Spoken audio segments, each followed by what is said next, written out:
Протестите и штрајковите на работниците во државните фабрики во Белорусија продолжуваат додека опозицијската кандидатка Тихановскаја од Литванија секојдневно ги поттикнува да ја продолжат борбата. Денеска им порача дека политичките затвореници, меѓу кои е и нејзиниот сопруг, бараат од нив да не седат со скрстени раце. Он и другие политзаключенные сидят.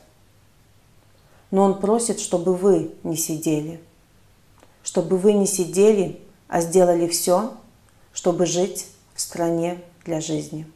Откако насилно се обиде да ги спречи протестите со стотици повредени, речиси 7000 уапсени и порачуваше дека поправо ќе го убијат отколку што ќе дозволи повторно одржување на избори, Александар Лукашенко го омекна пристапот. Сега вели дека ќе се согласи на избори, но само откако ќе бидат усвоени одредени измени на уставот кои претходно ќе бидат одобрени на национален референдум.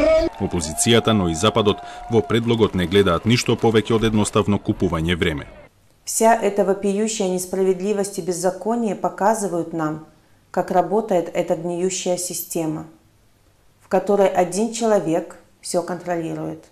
Тихановскаја вчера порача дека е подготвена да ја преземе одговорноста на национален лидер за време на одреден период во кој ќе се создадат потребните социјални, политички и законодавни услови за организирање фер и слободни избори.